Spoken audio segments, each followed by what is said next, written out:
सुदर्शन शर्मा ज्ञान निकेतन education care की तरफ से वर्ग तृतीय के लिए हिंदी पाठ 2 लेकर आया हूँ। पाठ 2 का शीर्षक है मूर्ख बिल्लियाँ। मूर्ख बिल्लियाँ।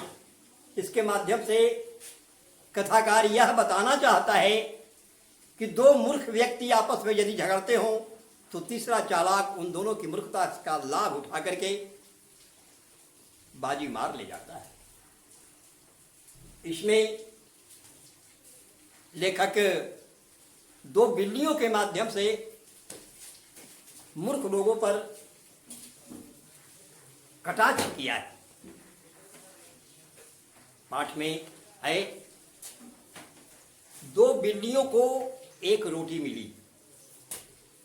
दोनों बिल्ली आपस में उस रोटी को प्राप्त करने के लिए आधा मैं खाऊंगी आधा मैं खाऊंगी इसमें झगड़ा करने लगे।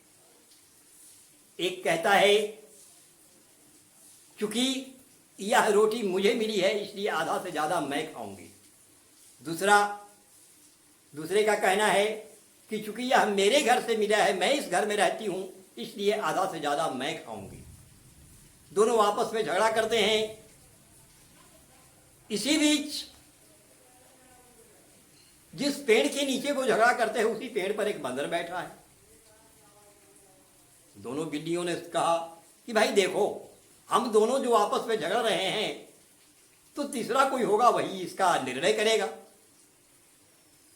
ऐसा करते हैं कि वो बंदर जो पेड़ पर बैठा हुआ है क्यों ना हम उससे इसका निर्णय करवाएं।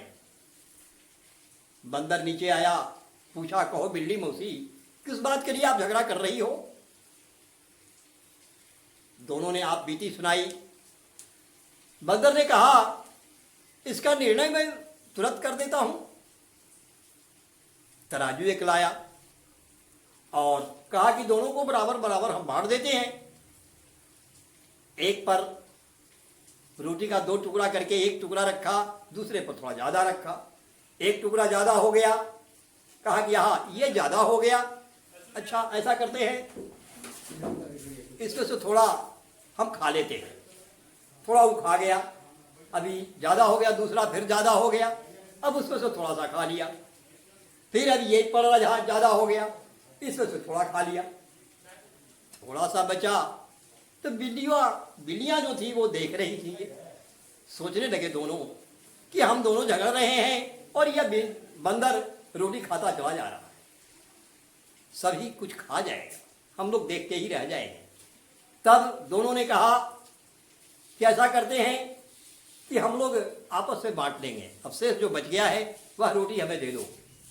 बंदर ने कहा कि मैं जो तुम लोगों का निर्णय कर रहा हूं इसका कुछ फीस चाहिए ना, मुझे फीस चाहिए, बिना फीस दिए ही मुझसे निर्णय करवाओगे? ये शेष जो रोटी बच गया यह मेरे फीस में हुआ। और इस तरह वह शेष रोटी भी खा गया। दोनों बिल्लियां मुंह ताकती रह गई। कहने का मतलब यह है कि दो के झगड़े में तीसरा लाभ ले ही लेता है। हम भी आपस में झगड़ा न करें, आपस में ही किसी बात को लेकर यदि झगड़ते हो तो यह गलत है। हम आपस में ही एक निर्णय कर लें और दोनों मिल करके उस पर कोई आम राय बना लें। यदि हम झगड़ बैठेंगे तो तीसरा इसी ताक में रहेगा जो हमारे झगड़ा से वो लाभ दे करके और हमें धोखा दे देगा। हम धोखा में पड़ जाएंगे, हम खाली हो जाएंगे।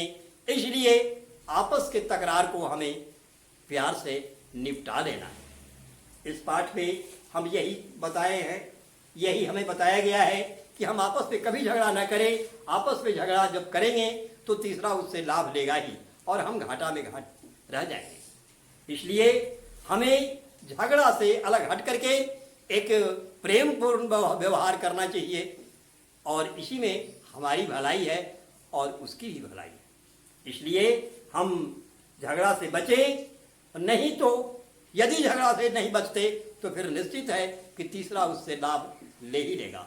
तो यही आप इस पाठ में पढ़ेंगे और पाठ में पढ़ेंगे, इससे यह हुआ कि आप अपने इस चीज को अपने जीवन में उतारें, अपने व्यवहार में लाएं, अपने चरित्र ने इसको दर्शाएं कि मेरे जीवन में यही है। धन्यवाद।